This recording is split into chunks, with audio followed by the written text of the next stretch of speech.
Howdy, folks! Welcome to the one and only original Country Bear Jamboree. Tell me what did you say? Oh no! Country Bear Hall has been crushed!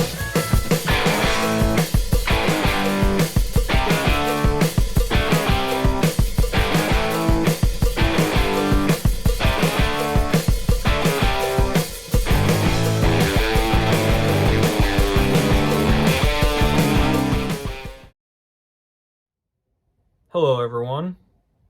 Today we are all gathered here to mourn the loss of a, let's face it, you can't really call it anything else, a Disney classic, and that is the Country Bear Jamboree, an opening day attraction at the Magic Kingdom that was open for 52 years.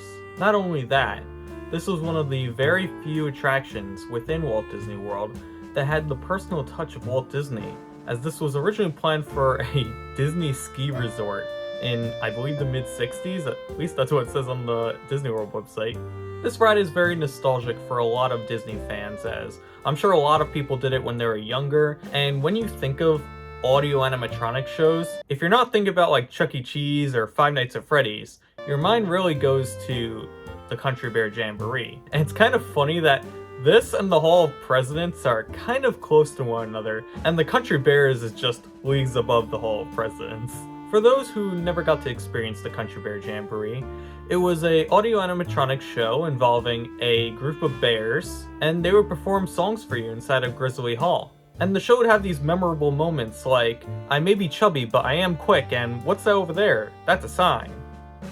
Oh wait. Yeah, it's unfortunately unavoidable to talk about the Country Bears without mentioning the movie that came out, which I saw, I believe, a year and a half ago, and I still think sucks. But while the movie overall may not be great, it does have a few one-liners that do stick with you, and that's the same for this show as well. Looking at the songs, there were memorable ones, especially the one by Big Al, and yeah, the Big Al one's the best. But you could definitely tell that the show was showing its age a bit. There was an initial attempt to change up the show a bit in the mid-80s with the Country Bear Vacation Hoedown. And this was basically a summer overlay for the show where they talk about the great outdoors and how great it is being outside. But eventually the Walt Disney World version reverted back in the early 90s. This version would actually stay pretty much the same at Disneyland, and that's the last version that Country Bears would be at that park before it was replaced by Winnie the Pooh.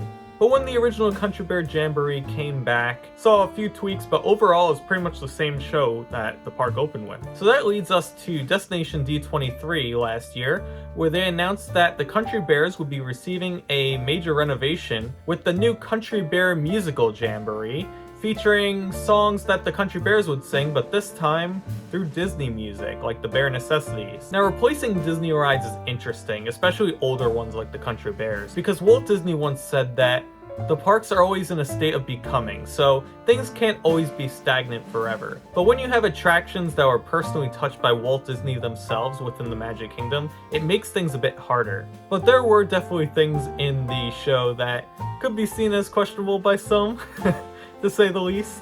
I mean, let's take a look at some of the lyrics. Mama, don't whoop Lil Buford. I think you should shoot him instead. All the guys that turn me on turn me down. And blood on the saddle. But in the new update, they're doing an interesting change to one of the characters. In the original show, there was a character named Liver Lips McGraw, and in the renovation, they're changing his name to be Romeo McGraw instead. So, you know, minor change here and there, but I would say the DNA of the Bears is essentially staying the same. I'm just crossing my fingers that they don't Disneyfy it way too much, because that could lead to a disaster. It's nice having these original park experiences that are completely unique and don't have Disney IP in them. Now, before I finish, I want to share my personal connection to the Country Bears. It was actually my mom who really loved the Country Bears the most. My mom would tell us stories when she was younger going to Disney, and that she loved the Country Bear Jamboree. It was probably one of her favorite things that she saw in the park as a little girl. And weirdly enough, we either avoided or were just not interested in doing the Country Bears during our initial trip to Disney World. But around, I want to say like 2011 or 2013 was when I finally saw the show for my first and only time. And it was fine, I guess. I was definitely more into the rides and roller coasters, yes, even at an early age. But I think that the Country Bear Jamboree was a neat thing to have in the park. Now you have these little kids going into Disney World, pointing at the bears and saying, "Hey, Freddy Fazbear's on stage." But in all seriousness, we are definitely gonna miss the Country Bear Jamboree. And here's to hoping that Disney doesn't screw up its replacement.